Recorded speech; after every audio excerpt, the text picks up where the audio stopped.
Bonjour mesdames et messieurs, nous sommes aujourd'hui avec Maître Abdourahmane Touré. Monsieur Touré, bonjour. Bonsoir Ebossi. Nous avons vu un de vos posts sur les réseaux sociaux, sur Facebook notamment. Vous avez parlé de la sortie de la CEDEAO. Effectivement, le Mali, le Niger et le Burkina ont décidé de sortir de la CEDEAO. Et vous avez dit, en ce sens que vous avez dit que sortie du Mali de la CEDEAO, 3 remarques préliminaires. La première se situe dans le registre émotionnel et réconforte à satiété ceux qui pensent que la CEDEAO s'est mise au service d'une puissance étrangère. Alors, émotionnel. Donc, vous pensez que c'est dans l'émotion que cette décision elle a été prise par ces 3 pays? Merci beaucoup Ebossi pour cette question.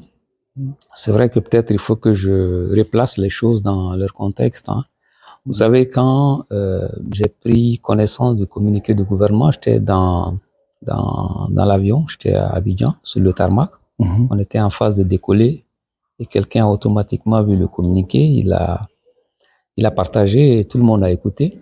Et dans l'avion, déjà, il y a eu un débat, une grande panique entre ceux qui se disaient que est-ce qu'on va pouvoir avoir une autorisation pour atterrir au Mali et ceux qui jubilaient en disant que non, on a bien fait de sortir de la CEDEAO et tout ça. Donc, il y a eu un grand débat dans l'avion où il y avait beaucoup de positions différentes et il y avait énormément de passion.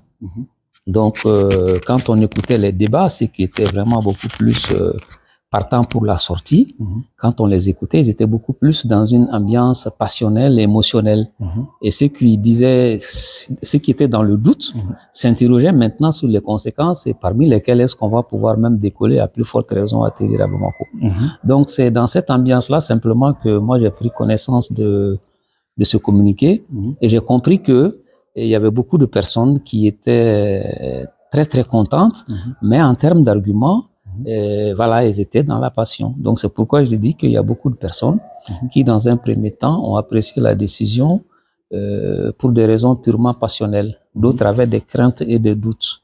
Donc ce n'est pas faux non plus, parce qu'il y a effectivement beaucoup de personnes qui ont pris ça avec beaucoup de passion. Mais est-ce que les autorités, selon vous, ont pris cela avec beaucoup de passion? Parce que dans ce que vous avez écrit, vous avez ajouté que qu'il y a certaines personnes, certains qui pensent qu'il y a des puissances étrangères en fait derrière tout cela. Oui. Et les autorités l'ont dit aussi. Exactement. Non, dans les débats, quand on discute avec les personnes, automatiquement, c'est que on ne voit même plus la CEDEAO. On voit simplement des puissances étrangères qui sont cachées derrière cette organisation africaine. Donc, ça arrive énormément. Il y a beaucoup d'éléments, il y a beaucoup de suspicions autour de la CEDEAO qui serait à la solde maintenant des puissances étrangères. Dans les débats de grains, dans les débats entre personnes, c'est une idée qui revient, c'est un fait, c'est un constat. Donc, mais vous-même, vous le constatez? Ou bien vous, de votre point de vue, vous ne pensez pas qu'il y a des mains derrière moi, je pense que les États, la CEDEAO, comme l'Union africaine, comme les autres organisations sous-régionales, sont dans un partenariat historique avec la France, qui est une puissance coloniale. Et quand on parle de la relation entre la France et ces anciennes colonies, notamment les organisations que ces colonies ont pu mettre en place, il y a un jeu d'influence.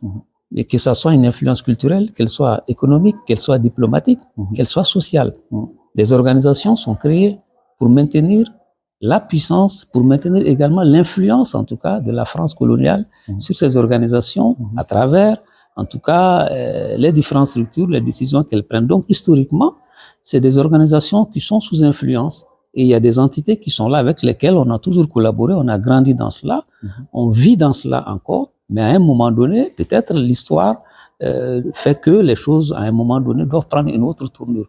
Donc, dire cela, on ne court aucun risque, parce que c'est une évidence que l'influence française, qu'elle soit diplomatique, politique ou économique, elle existe, elle est entretenue. Et nous avons participé également à la promotion de cette influence, au rattachement à notre francité. Donc, dire cela, c'est quelque chose de carrément évident. Il y a une influence de la France sur ses anciennes colonies, sur les plans diplomatiques, économiques et social. Ça, c'est une évidence, personne ne peut la nier. J'ai remarqué que vous avez écrit que la seconde remarque se situe dans le registre politique. Sur ce point, la déclaration de sortie de la CEDEAO offre à nos autorités un fondement politique pour ne pas s'inscrire dans un quelconque agenda de cette organisation. Alors, est-ce que ici, dans ce second point, vous voulez dire que les autorités maliennes, burkinabées et nigériennes ont décidé de sortir de la CEDEAO pour éviter de ne pas respecter, pour éviter de respecter les décisions de la CEDEAO? C'est comme une fuite en avant, c'est ça? C'est un peu ça? Bon, je ne dirais pas une fuite en avant, mais je dirais simplement que je confirme exactement ce que j'ai dit dans mon poste. Et c'est une croyance, je crois, et c'est une croyance. Et je pense que quand on lit le communiqué, quand on regarde le communiqué que le ministre de l'administration territoriale a fait à la télé, on voit que parmi les motifs évoqués, il n'y a pratiquement pas de motif économique. Donc, tous les motifs évoqués, j'en ai retenu 4, en tout cas de mémoire, il n'y a pratiquement pas de motif économique. Alors que l'organisation est une organisation à vocation économique. Donc, ça veut dire quelque part également que la position du Mali dans cette union ne souffre pas de difficultés par rapport à l'économie. En tout cas, ce n'est pas les raisons économiques qui justifient, en tout cas, cette prise de position des 3 États de l'AES. Les 4 raisons évoquées n'en parlent pas. Si on écarte cette hypothèse, ce qui va nous rester maintenant, c'est de voir maintenant l'autre acte fondateur, l'autre acte de la CEDEAO, qui est le protocole additionnel sur la question de la bonne gouvernance. Et c'est là où on commence à avoir des éléments d'explication. Parce que les protocoles additionnels de la CEDEAO sur la bonne gouvernance prohibent le décrochage brutal du pouvoir, le coup d'État. Seules les élections, en tout cas, permettent aux États de se retrouver et de bénéficier de tous les droits. Et chaque fois qu'il y a un coup d'État dans un État, la CEDEAO essaie d'accompagner plus ou moins et met la pression pour qu'il y ait un retour à l'ordre constitutionnel avec un processus transitionnel, avec des agendas, avec des contraintes également. Et il arrive également que ces agendas ne parviennent pas à être respectés pour différentes raisons conjoncturelles, compte tenu de la nature même du contexte. Et en contrepartie, maintenant, la CEDEAO envisage des sanctions, mais cette fois-ci, de nature économique. Et voilà, de nature économique. Et c'est ce qui est arrivé dans le cas, par exemple, du Mali. C'est ce qu'on a initié dans le cadre également du Niger. Et vous rappelez simplement qu'il y a eu, aux premières heures maintenant des difficultés entre la CEDEAO et le Mali, qu'on a eu des problèmes par rapport aux sanctions UEMOA, CEDEAO couplées, et dans une violation totale des règles et des compétences en ce qui concerne la nature des sanctions qui ont été envisagées. Violation de la part de la CEDEAO. Et de la part de la CEDEAO, voilà, de la part, exactement. Ce n'est pas du tout normal. Donc, on a même porté une action. Dieu merci, on a pu obtenir un sursis par rapport à la levée on a pu obtenir une levée des sanctions. Voilà, on attend la procédure de fond qui n'a pas débuté. Donc, c'est pour vous dire simplement que sur fond argumentaire, basé maintenant sur la violation des règles relatives à la dévolution du pouvoir, la CEDEAO envisage des sanctions de nature économique. Donc, vous voyez que pour des raisons politiques, on envisage des sanctions de nature économique. Et maintenant, compte tenu également de la situation, on se dit qu'à un moment donné, il est difficile que la CEDEAO puisse convaincre de la pertinence de ces sanctions économiques eu égard à leur impact sur les populations, eu égard également à leur impact maintenant sur la conformité même de l'organisation avec ses propres textes. Donc ce protocole additionnel me semble être le nœud du problème dans cette affaire. Et ce que le Mali, le Niger et le Burkina font aujourd'hui, c'est qu'ils posent une équation à la CEDEAO.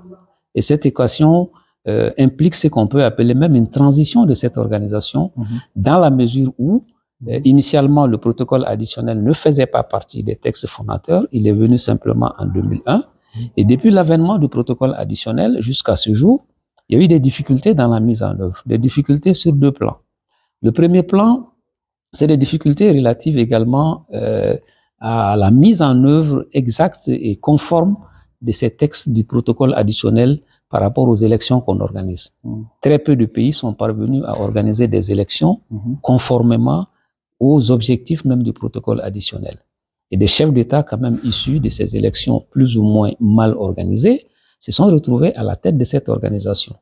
De l'autre côté également, dans les États, suite à des mouvements internes, suite à des révoltes ou à des révolutions, il y a eu également des renversements des régimes élus, soit pour des raisons de mauvaise organisation d'élections, soit pour des raisons maintenant tirées de l'absence d'efficacité du régime ou de l'État, Donc, l'un comme dans l'autre, on s'est retrouvé maintenant avec deux catégories de chefs d'État. La première catégorie également, qui est le fruit maintenant des élections mal organisées, et la seconde maintenant, catégorie maintenant, qui provient maintenant de, comment on appelle ça, des décrochages brutaux de pouvoir. Donc, le premier maintenant, en tout cas drapé de cette légitimité, prennent des sanctions contre les seconds. Et ça a quand même amené des discussions et des débats où on se dit que non, le coup d'État constitutionnel est aussi illégal que le coup d'État militaire.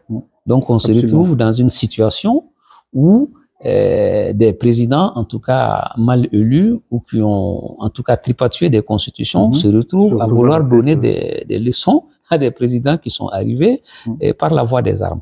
Donc la question même de la pertinence du protocole additionnel se pose. Je me demande même si l'avènement de ce protocole n'a même pas aggravé la situation et ne nous a pas détourné un peu des objectifs économiques et d'intégration économique même de la CEDEAO. Oui, absolument. Mais par rapport aux sanctions économiques que la CEDEAO applique à travers le protocole additionnel, il y a la fermeture des frontières. Exactement. On ferme les frontières. Exactement. Et la fermeture des frontières ne fait pas partie de ces traités. Exactement. Et donc, on se rend compte que la CEDEAO elle-même, elle viole.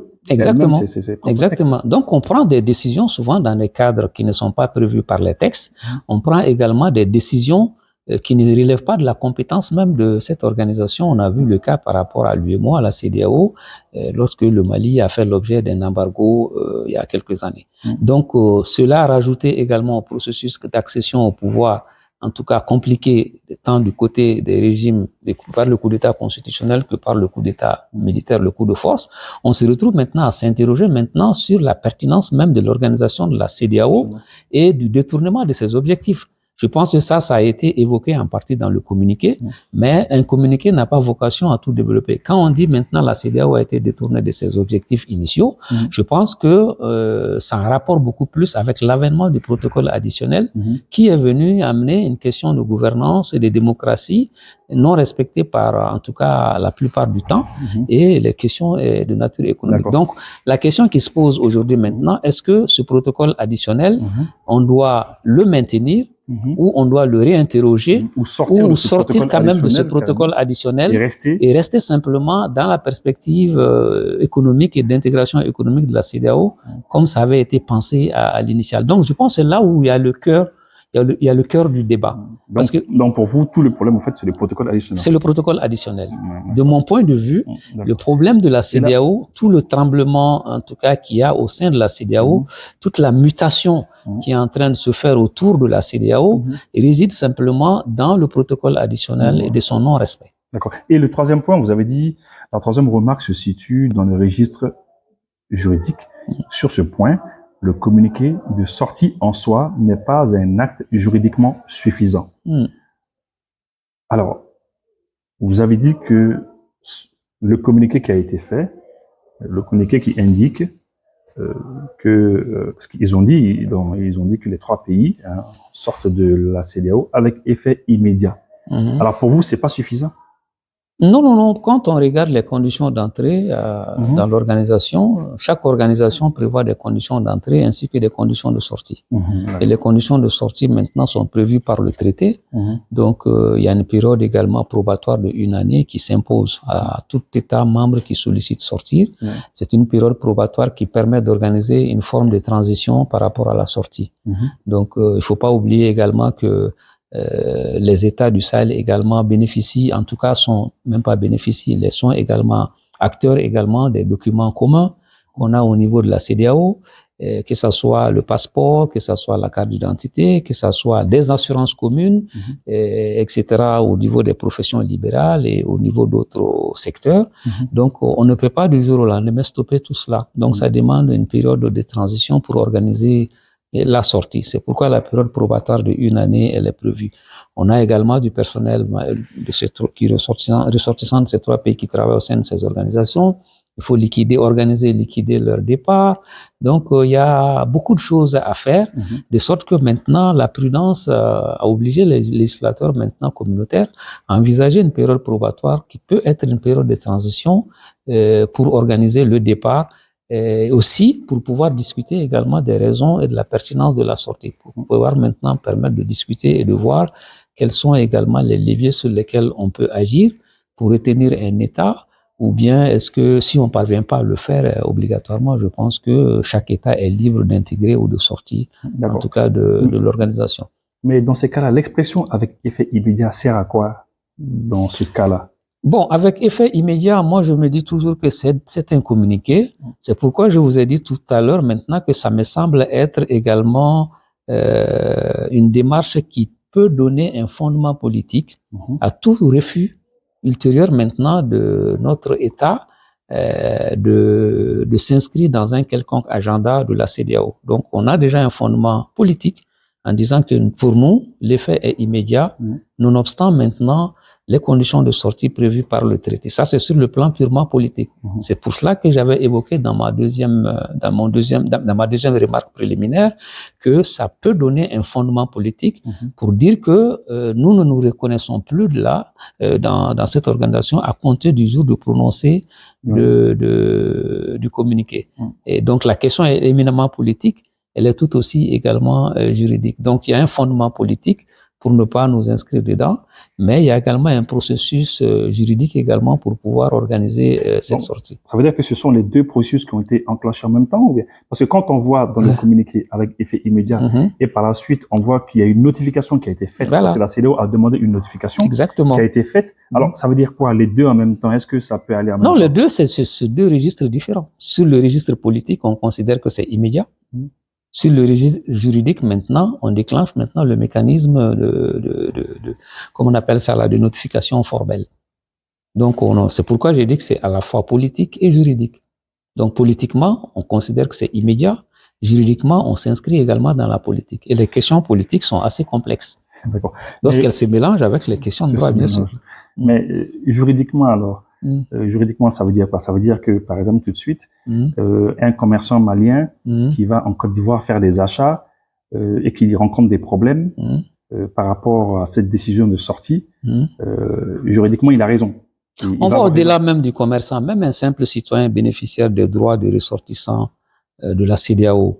Si un commerçant va en Côte d'Ivoire et qu'on lui pose des entraves dans le cadre de la mise en œuvre de ses activités, ce commerçant a tout à fait le droit de saisir les juridictions locales ou communautaires, en tout cas pour faire constater la violation de ses droits en tant que ressortissant de la CEDEAO. Et il appartiendra à l'État maintenant qui va restreindre ses droits de prouver que le Mali ne fait plus partie de la CEDEAO. Et pour que cet État le prouve, il faudrait quand même qu'il puisse apporter l'acte maintenant de réception de la notification et l'acte également de prise d'acte de la CEDEAO pour maintenant consacrer la sortie de cet État.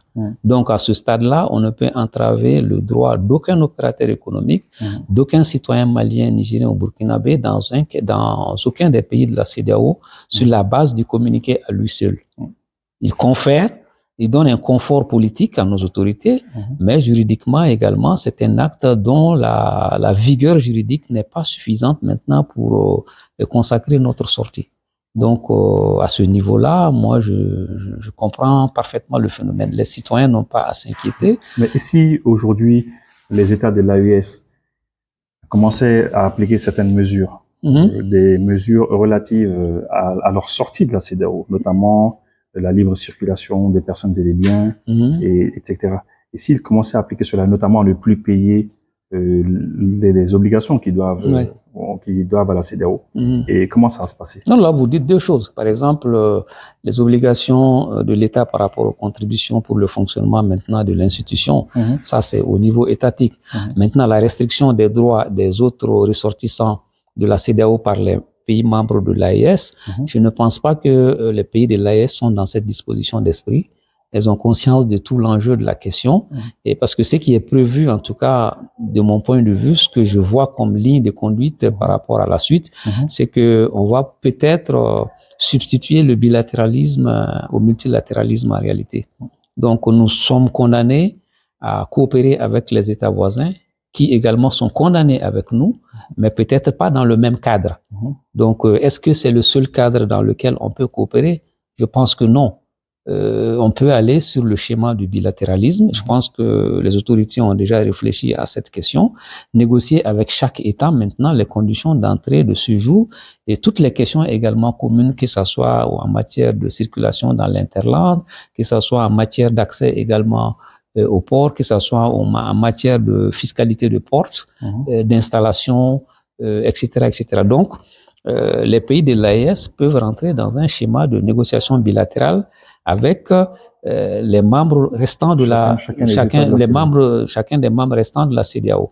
Bon, là également, des questions également peuvent se poser, puisque ceux qui resteront dans la CEDEAO, est-ce que ces États-là maintenant vont négocier des conditions moins favorables ou plus favorables avec les États de la nouvelle organisation qu'est l'AES, ou bien ils vont l'aligner. Donc ça, c'est des questions également qui se posent. Est-ce qu'ils vont leur permettre de rester dans le même schéma organisationnel avec les mêmes tarifications, mais hors cadre CEDEAO? Hors cadre CEDEAO, ou bien est-ce que ça va être plus ou moins? Le tout est que ça reste encore dans un cadre de réciprocité entre les différents États. Moi, je pense que, et j'espère vraiment que il y aura des discussions approfondies. Et de mon point de vue, sincèrement, moi, je pense qu'il faut s'interroger en profondeur sur la pertinence du maintien du protocole additionnel. Vous savez, les questions politiques sont très sensibles et elles créent des problèmes qui vont au-delà de la simple politique. Voyez-vous, il y a beaucoup d'États qui fonctionnent dans certains ensembles, que ce soit dans le cadre de la coopération bilatérale ou multilatérale, mais qui ont chacun leur mode d'organisation propre à l'intérieur, leurs règles de dévolution propres de pouvoir. Si on en restait simplement sur les questions économiques, d'intégration et de coopération économique, avec la CEDEAO et l'UEMOA, on n'aurait pas eu peut-être ce problème que nous avons actuellement. Au Mali, au Burkina, au Niger, en Côte d'Ivoire, au Sénégal, que chaque État s'occupe de sa cuisine interne en ce qui concerne la politique. Maintenant, les objectifs communs de coopération économique et d'intégration, moi, je pense qu'on peut les faire ensemble. Quel que soit le mode de dévolution du pouvoir choisi par chacun des États, on se retrouve autour d'un objectif commun. Alors, si je comprends bien, vous ne seriez pas sorti de la CEDEAO, mais vous serez sorti du protocole additionnel de la CEDEAO, c'est ça? C'est difficile à dire et c'est difficile à faire, mais comme on le dit, qui peut le moins peut le plus. Peut-être l'équation qui est posée par ces trois États, avec la perspective de la négociation qui semble s'ouvrir, peut ramener maintenant les questions sur la pertinence du maintien du protocole additionnel ou également l'abrogation pure et simple simplement de ce protocole additionnel qui me semble être vraiment le fondement du problème. À ce jour, moi je pense que dans les pays de la sous-région, il est difficile de croire que, en tout cas, les responsables actuels de la CEDEAO soient en capacité de donner des leçons par rapport à ceux qui sont arrivés maintenant au pouvoir par la voie des armes. Ça, c'est un constat, c'est une réalité. Vous savez, quand on viole les textes, on ne peut pas imposer aux autres le respect de ces textes. Ce discours revient très souvent. Maintenant, il faut aller au-delà de ce discours et se demander maintenant, est-ce que on peut continuer à maintenir ce protocole additionnel, sachant bien qu'il ne peut pas être respecté par aucun des acteurs, notamment les chefs d'État maintenant qui sont à la tête de ces structures. Est-ce que c'est pertinent? Est-ce que c'est nécessaire?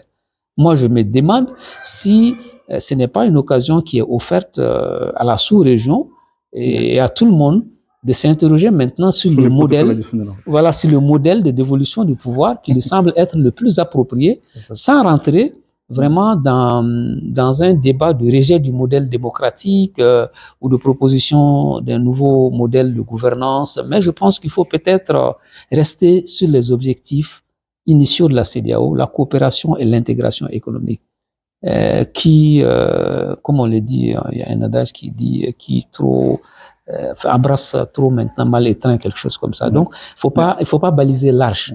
Il faut rester précis sur les objectifs de la CEDEAO et s'interroger maintenant sur la pertinence du protocole additionnel. Donc c'est ça que vous voulez dire en disant que la CEDEAO aussi est en transition? C'est ça la transition de la CEDEAO en réalité. C'est cette équation maintenant que les pays de l'AES posent, la nouvelle transition de la CEDEAO.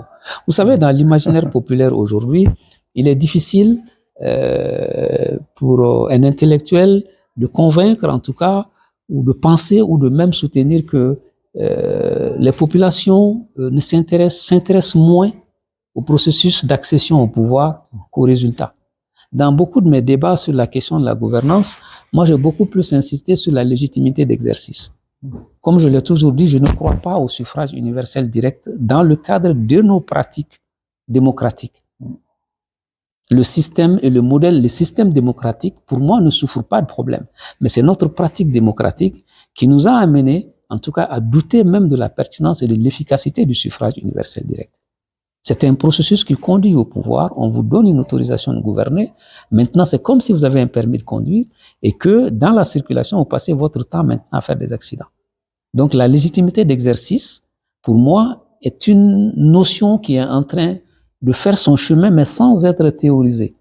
Peu importe le processus d'accession au pouvoir, l'essentiel, c'est que le responsable au pouvoir maintenant puisse répondre aux objectifs de la mise en place d'un État qui est la solidarité, le développement et la réalisation des objectifs communs des uns et des autres.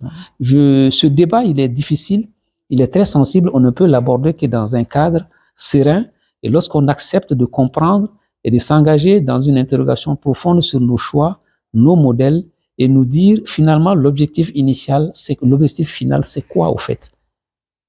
D'accord. Voyez-vous, donc... Lorsque j'ai lu votre post et j'ai regardé les commentaires, j'ai beaucoup regardé les commentaires et j'ai vu que les gens semblaient soulagés. Ils semblaient être soulagés de voir que dans la CEDEAO, quand on pouvait continuer toujours à circuler dans la CEDEAO. Est-ce que vous avez eu cette même perception?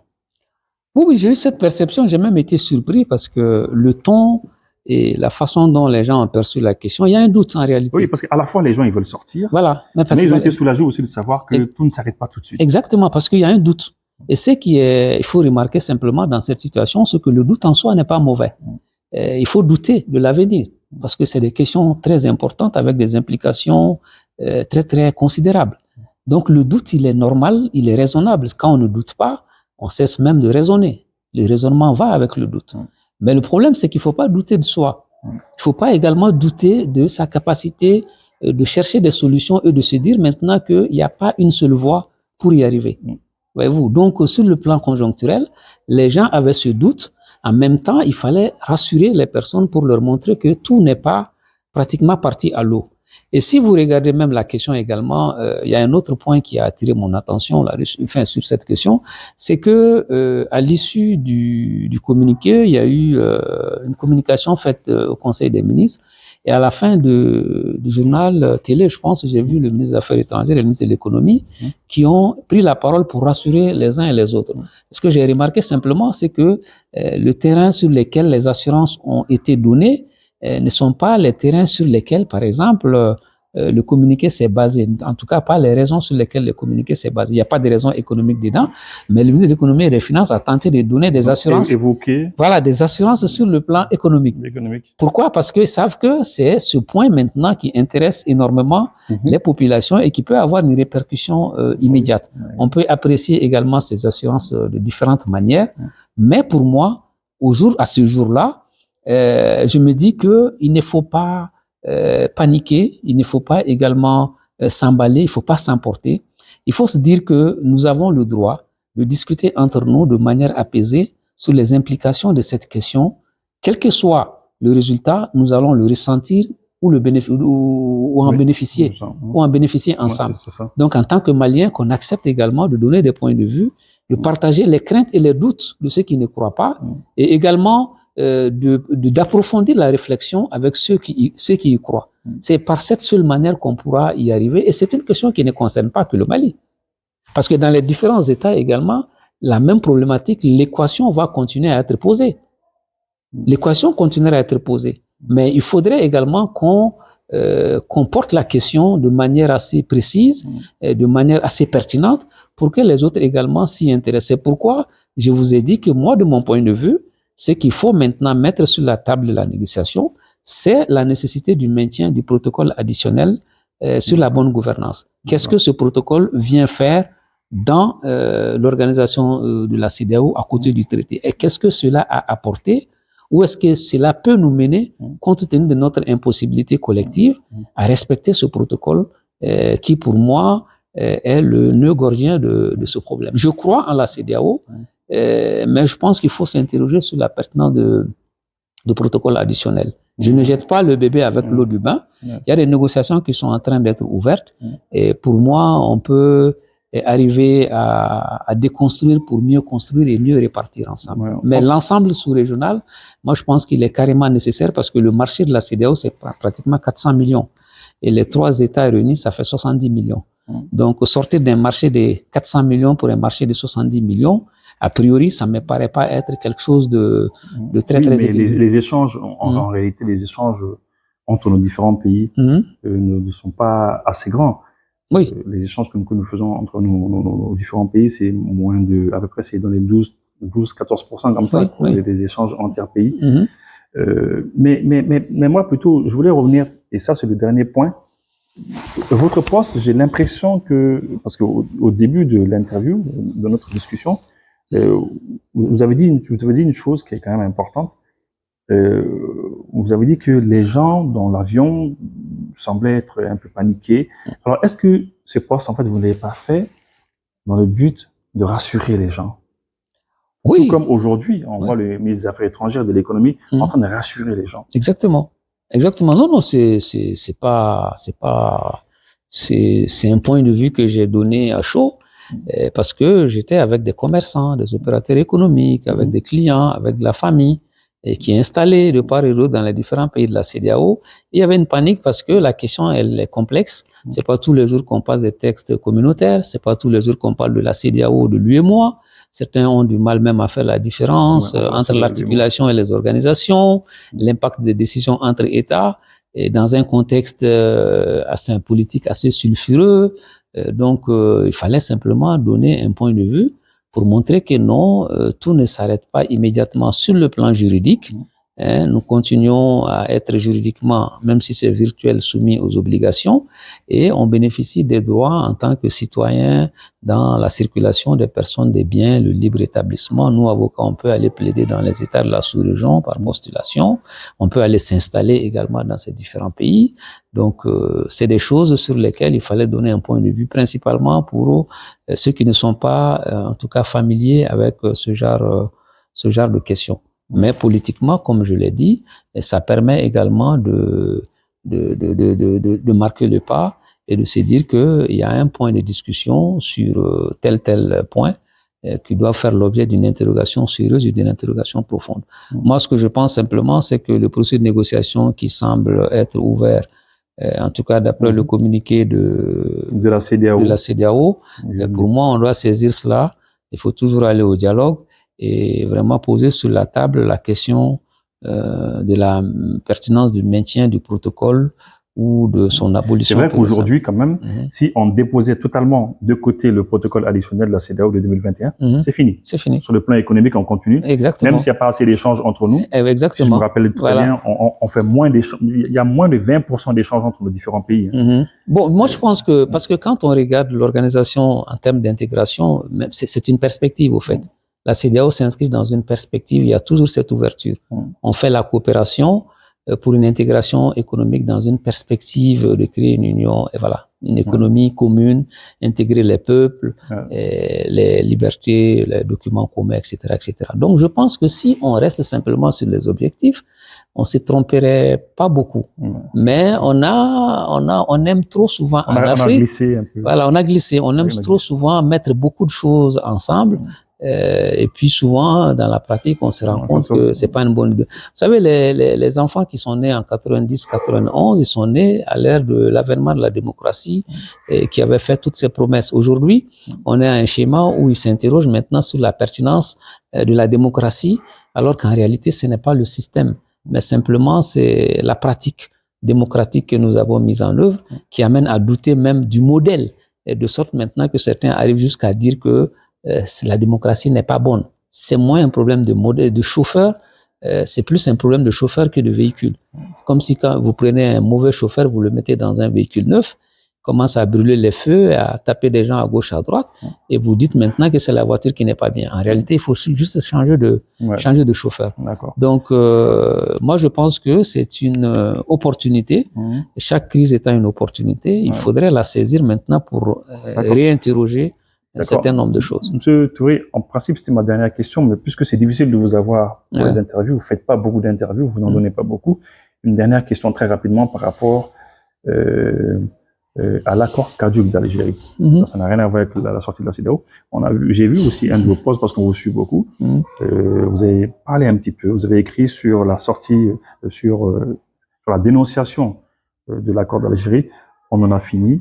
Que pensez-vous de cela en quelques mots? Le fait que nous ayons dénoncé l'accord d'Algérie. Vous savez, en 2017, moi, j'ai milité dans la plateforme anti-Habana, principalement parce que je n'étais pas d'accord avec l'adaptation de notre constitution à l'accord d'Alger. Depuis les premières heures de la signature de l'accord d'Alger, nous avons été parmi les premiers à dire que cet accord n'est pas bon. Il n'apporte ni paix ni fédéralisme. Aucune des parties n'était d'accord déjà dès la signature de cet accord. Les groupes armés signataires étaient insatisfaits, le gouvernement était insatisfait. Mais le Malien, dans sa volonté de bien faire, a trouvé des arguments pour dire qu'aucun accord n'est parfait. Donc la communauté internationale nous a suivis, on nous a dit de faire une mise en œuvre, et plus loin également, on nous a dit d'accélérer la mise en œuvre. Donc on a chargé la barque de conjoncture en conjoncture. Maintenant, on est arrivé à la limite. En 2017, on a monté la plateforme anti-Habana. Moi, j'ai milité au sein de cette plateforme, principalement parce que je n'étais pas d'accord du fait qu'on adapte la Constitution à l'accord d'Alger. Le décret présidentiel qui mettait en place la commission de révision avait fixé les objectifs. Je pense que de mémoire, il y en avait 3. Le premier portait sur l'adaptation de la Constitution aux nouvelles exigences communautaires. Le second objectif visé était simplement de tirer avantage des avancées qui ont été faites dans les tentatives de révision avortées qui n'ont jamais eu lieu. Et troisième point, maintenant, adapter la Constitution du 25 février 92 à certaines dispositions de l'accord d'Alger. C'était les 3 objectifs qui étaient dans le décret. Et c'est ce troisième objectif qui a fait que moi j'ai milité. D'abord, parce que au nom de la hiérarchie des normes, c'est quelque chose qui n'est pas correct. 2, parce que l'accord d'Alger en soi ne pouvait pas apporter la paix, parce que c'est un accord qui ne répondait pas aux questions et parce qu'il est parti d'une mauvaise formulation maintenant de la question. Et la question, depuis les premières heures des négociations à Tamanrasset en 90 jusqu'à l'accord d'Alger 2015, le problème a toujours été mal formulé. Mais comment ça? Le problème a été mal formulé dans la mesure où on n'a pas pris suffisamment de temps pour analyser la question. Je dis ça pourquoi on a toujours fait des accords. Tout ce beau Exactement. monde-là n'a pas pris assez de temps. On n'a pas pris assez de temps. Je pense qu'on n'a pas pris assez de temps parce que lorsque on est dans une crise, une belligérance armée, lorsqu'on veut en sortir, on fait les choses de manière assez rapide. On veut aller vite parce qu'on veut que les armes se taisent. On veut aller vite parce qu'on veut que les larmes se sèchent. Et souvent, on ne gagne pas du temps en faisant cela. On reporte le problème, on le prolonge en réalité. Le véritable problème dans cette affaire de crise du Nord, quand vous prenez la déclaration d'indépendance de l'Azawad, lue par Moussa Agataer, l'actuel ministre de l'Intégration, je pense, les motifs qui sont évoqués de l'extérieur, les motifs qui sont évoqués dans cette déclaration de l'Azawad sont des motifs qui sont pertinents et donnent une indication sur la raison fondamentale de ces rébellions. La raison fondamentale de ces rébellions. Les documents historiques sur lesquels ils se basent, c'est des documents qui datent de 57-58. Certains vont jusqu'à 1940. En 40, le Mali n'existait pas. C'était le Soudan français. En 57-58, le Mali n'existait pas. C'était le Soudan français. Donc, avant même la naissance de l'État du Mali, il y a une composante, certaines personnes d'une des composantes de la communauté Touareg du Nord, avec certains leaders, qui ont manifesté leur désir de ne pas faire partie du nouvel ensemble Mali. Donc, il y a déjà cette manifestation de volonté avant la naissance même de l'État malien. Et quand l'État du Mali est né en 60, en 63, juste 3 ans après la naissance de l'État, en tout cas, la première difficulté a commencé. Certains peuvent appeler ça une révolte, d'autres l'appellent une rébellion. Donc, vous voyez que le sentiment de ne pas vouloir faire partie, maintenant, a été matérialisé juste 3 ans après la mise en place, après la création de l'État du Mali. Donc, on ne peut pas parler de questions de gouvernance, on ne peut pas parler de questions de discrimination systémique, on ne peut pas parler de questions d'exclusion ou de niveau de vie ou de négligence d'une partie du pays. Donc, à partir de là, maintenant, les premiers problèmes ont commencé. Après cela, on a avancé. Ça a été géré comme ça a été plus ou moins maladroitement. On a avancé juste dans les années 90, où il y a eu également une seconde rébellion qui est née. Et cette seconde rébellion également s'est basée et s'est inscrite maintenant dans la lutte héroïque et historique des prédécesseurs. Après, jusqu'en 2012, c'est la même inscription dans cette lutte dite héroïque des prédécesseurs, pour les mêmes objectifs. D'accord. Alors, comment, puisque le temps nous presse, alors comment il aurait fallu faire? Non, ce qu'il aurait fallu faire simplement, c'est qu'il faut se dire qu'il y a un certain nombre de Maliens qui ne se reconnaissent pas dans l'État du Mali. Et ce groupe de personnes ne représente pas tous les Maliens. Et comment faire maintenant pour que ces personnes qui ne se reconnaissent pas dans l'ensemble du Mali, quelles sont les raisons pour lesquelles ils ne s'y reconnaissent pas? Et comment faire maintenant pour les convaincre d'y rester? Parce que en globalisant le problème comme ils l'ont fait, on déplace la question pratiquement. Globalisant, comment ça? En globalisant, en faisant croire maintenant que c'est les communautés du Nord qui veulent sortir de l'ensemble du Mali, alors que ce n'est pas le cas. C'est pas les communautés du Nord. C'est une partie. C'est une partie d'une des composantes de la grande communauté du Nord qui ne se reconnaît pas dans l'État du Mali. Oui. Ce sentiment de non-appartenance, parce que le véritable problème, c'est le sentiment de non-appartenance de ces personnes à l'État du Mali. Pourquoi ce sentiment et comment maintenant traiter ce sentiment? Donc, si on ne traite pas ce sentiment de non-appartenance, on va continuer maintenant à dire que c'est un problème de gouvernance. C'est un problème national. Non, non, ce n'est pas un problème national, c'est un problème. Alors, si je comprends bien, pour vous, peut-être le dialogue intermalien qui doit être fait uniquement entre les communautés du Nord, c'est ça? Moi, j'aurais souhaité que le dialogue soit circonscrit parce que intermalien, en l'élargissant à la dimension nationale, on s'inscrit pratiquement dans les termes références ou les éléments de langage que les groupes armés ont choisis pour montrer, en tout cas, pour convaincre le monde entier qu'il y a un conflit entre le sud et le nord du Mali. Donc, moi, je pense, de mon point de vue, il aurait fallu peut-être rassembler les communautés du Nord pour qu'elles se concertent entre elles et qu'elles voient avec les personnes qui sont issues d'autres communautés qui ne se reconnaissent pas dans l'État du Mali, qu'elles parlent entre elles, qu'elles décident de ce qu'elles voient comme option, comme sortie maintenant de cette crise, comme offre maintenant par rapport au sentiment de non-appartenance à l'État du Mali, pour venir maintenant vers l'État et dire à l'État, nous nous sommes concertés avec nos frères, nous sommes arrivés à cette conclusion que pour préserver le vivre ensemble, il faudrait maintenant que l'État nous accompagne à faire ci, que l'État nous accompagne à faire ça. Sans impliquer. Exactement. Ils peuvent être accompagnés par les autres communautés, n'est-ce pas, du sud ou du centre. Mais comme je l'ai dit pour la CEDEAO tout à l'heure, quand on ne pose pas le problème de manière spécifique et précise, on risque simplement d'aller dans tous les sens. Voyez-vous. Donc pour moi, cette démarche maintenant endogène entre les communautés qui maintenant érigent l'État en tiers garant, en arbitre maintenant, me semble plus efficace. On aura quelque chose qui vient des communautés du Nord par rapport à cette préoccupation, qui est le mal-être d'une partie d'une des composantes de la communauté du Nord par rapport à l'État du Mali. Comment faire maintenant pour le régler? Je ne sais pas ce qui va en sortir, mais on viendra vers l'État avec quelque chose qui réunit pour la première fois pratiquement toutes les communautés du Nord. Parce que jusqu'à présent, les communautés du Nord, chacun est dans sa tranchée et chacun attend sa tranche. On a fait un accord avec des groupes armés majoritairement constitués de telle ou telle ethnie.